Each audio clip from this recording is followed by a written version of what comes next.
वंदे मातरम पर संसद में बड़ा हंगामा। पीएम मोदी बोले, इतिहास से छेड़छाड़ हुई, सच्चाई पता होनी चाहिए। असुद्दीन ओवैसी का करारा जवाब, कहा किसी को जबरदस्ती वंदे मातरम नहीं बुलवा सकते। इकरा हसन की बात सुनकर सबकी बोलती बंद। प्रियंका गांधी ने कहा, असल मुद्दों से ध्यान हटाया जा रहा है। आइए बताते हैं आपको पूरी खबर।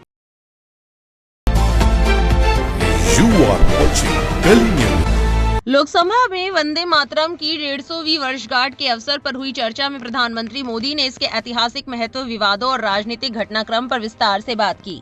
उन्होंने कहा कि ये उनका कर्तव्य है कि नई पीढ़ी को बताया जाए कि वंदे मातरम जैसे महान गीत के साथ अतीत में किस तरह अन्याय हुआ और किन परिस्थितियों में इसके प्रति नकारात्मक माहौल बनाया गया। प्रधानमंत्री के अनुसार 1937 में लखनऊ से मोहम्मद अली जिन्ना ने वंदे मातरम के खिलाफ सार्वजनिक विरोध शुरू किया।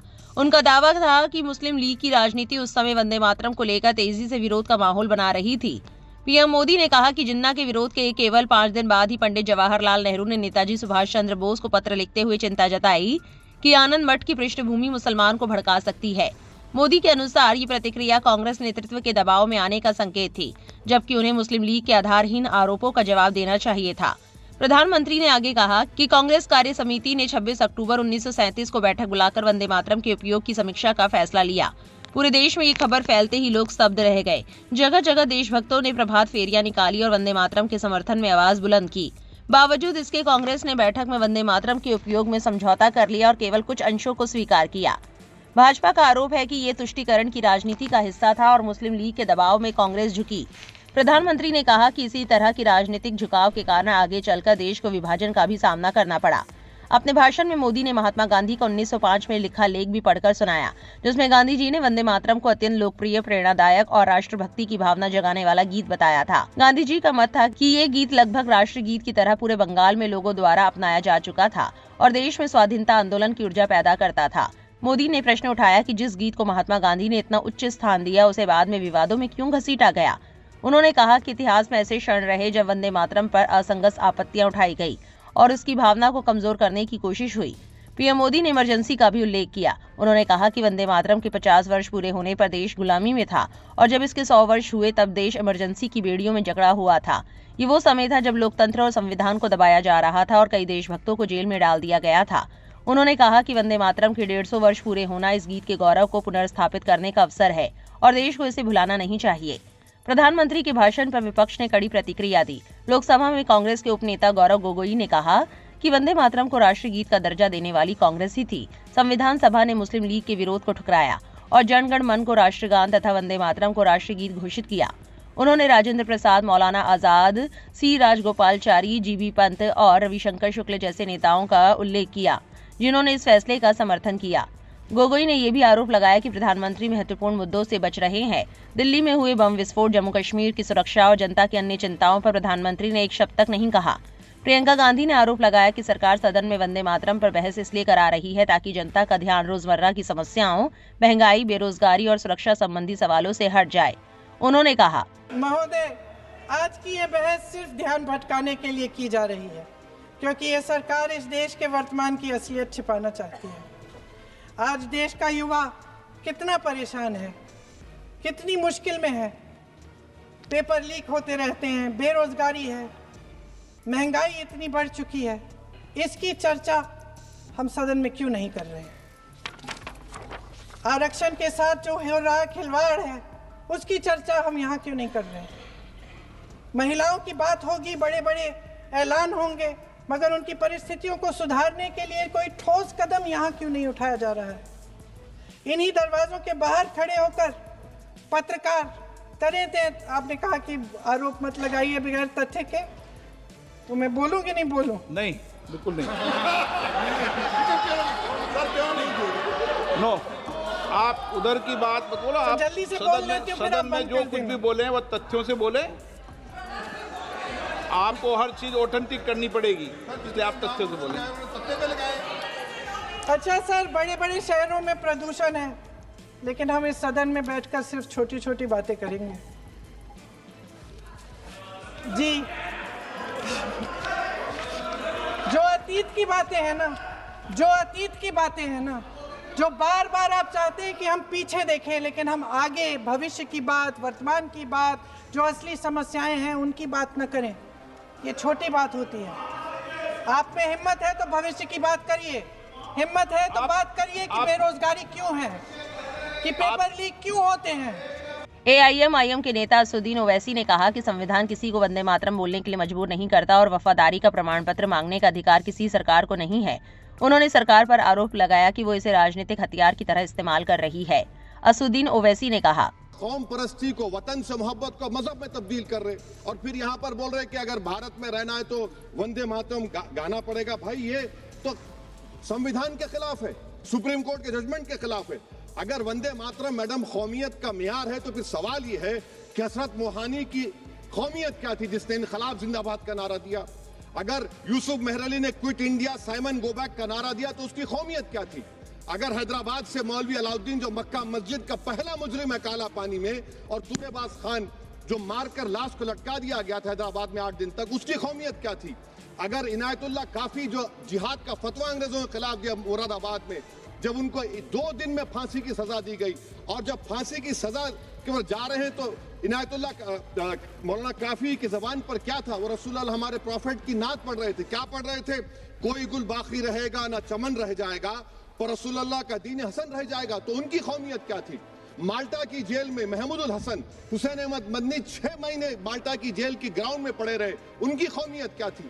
अल्लामा फजल खैराबादी का वो सेल काला पानी का पुकार कर से पूछ रहा है, जो वहीं पर मर गए, खबर वहां पर है, बताओ मेरी कौमियत क्या थी? मैडम मैं एक मुसलमान हूं, मैं इस्लाम को मानने वाला बावकार इंसान हूं और मेरे मजहब की बुनियादी तालीम तौहीद है, ला इलाहा इल्लल्लाह, नहीं है कोई खुदा सिवा अल्लाह के। और कुरान में अल्लाह क्या बोल रहा? इय्याका नाबुदु इय्याका नस्तईन, तुम मेरी इबादत करो, मुझे मानो। मुझे कहां से मिल रहा?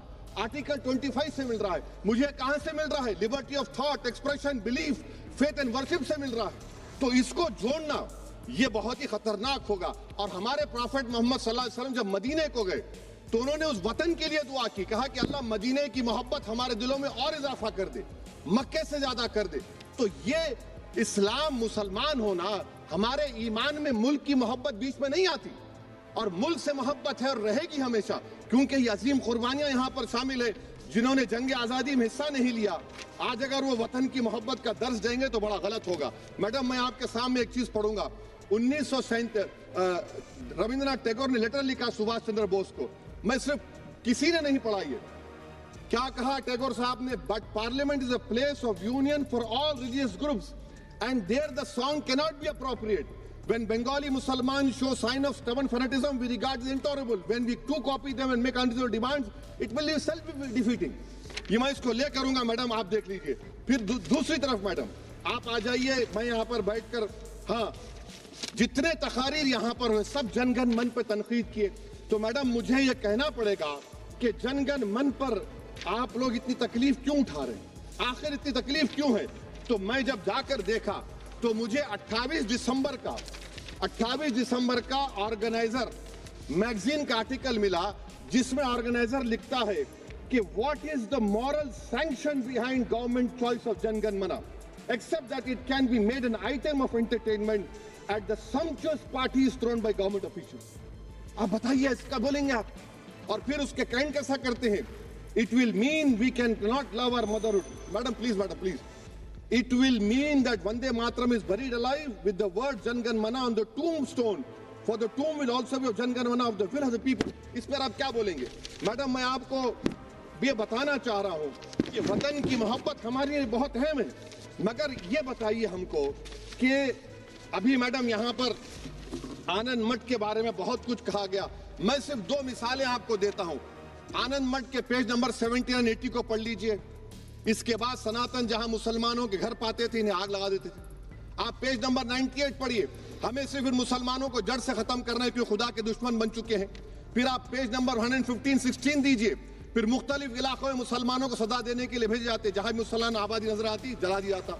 फिर आप देख लीजिए मैडम सफे नंबर 120 पेज 120, बंकिम लिखते हैं कि सनातियों को मालूम नहीं था कि अंग्रेज हिंदुस्तान को निजात दिलाने वाले हैं। ये आप क्यों कर रहे हैं? अब आप मैडम मैं आपको पेपर्स दे कर दूंगा। मैडम भारत में हमारी आजादी इसलिए आई और बरकरार रही कि हमने मुल्क और मजहब को एक चीज नहीं बनाया।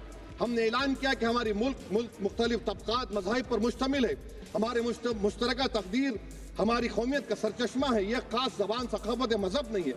अगर वंदे मातरम का मतन कौम और मजहब को एक बना देता है, अगर हम इसे टेस्ट बनाते हैं वफादारी का, तो फिर मान लीजिए कि ये गांधी, अंबेडकर, टैगोर, बोस और लाखों आजादी के सिपाहियों की सोच को छोड़कर गोडसे की सोच की हिंदू कौमी परस्ताना, मैडम खत्म कर रहा हूं, कौमी हिंदू कौम परस्ताना को इख्तियार करेंगे। मुझे वतन से बेइंतहा मोहब्बत है मैडम, और इंशाल्लाह हमेशा रहेगी, मगर बावजूद इसके कि मेरी मस्जिद, मेरी इबादत गाह, मेरे कपड़े, मेरे कारोबार पर हमले होते, मगर मैं फिर भी कहता हूं कि वतन मेरा, हर वतन को हम छोड़कर नहीं जाएंगे। मगर हुब्बुल वतनी का क्या मुतालबा है?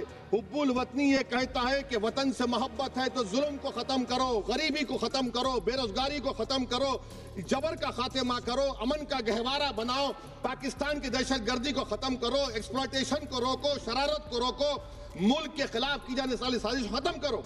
मैडम, भारत एक चमन है जहां पर हर फूल को खिलना चाहिए, और अगर कोई इस फूल के अगर पूरे फूल खिलेंगे तो उसकी खुशबू से ये वतन मौतर होगा, मगर अगर इस चमन का माली ये कहेगा कि एक ही फूल खिलेगा, तो मैं जिम्मेदारी के साथ कह रहा हूं, अगर एक ही फूल खिलेगा तो वो सहरा बन जाएगा और माली माली नहीं रहेगा, वो जल्लाद कहलाएगा। तो इसीलिए मैडम, हम उम्मीद करते हैं कि हुकूमत इस पर जोर जबर ना करे। मेरा राइट है, यकीनन मैं जानता हूं कि आजादी के लड़ाई में वंदे मातरम का नारा था, मगर अगर आप इसको जबर करेंगे तो ये संविधान के खिलाफ है। वफादारी का सर्टिफिकेट हमसे मत लीजिए मैडम, खत्म कर रहा हूं, वफादारी का सर्टिफिकेट हमसे मत लीजिए। आपके बुजुर्गों के कोई एक किताब में लिख के क्या लिखा है बता दीजिए, कहां पर क्या लिखा हुआ है। तो मैं मैडम, मैं इस शेर पर अपनी बात को खत्म कर रहा हूं मैडम, मैं इस शेर पर अपनी बात को खत्म कर रहा हूं मैडम, मैं अपनी बात को खत्म कर देता हूं मैडम, क्योंकि आप बहुत जल्दी में हैं।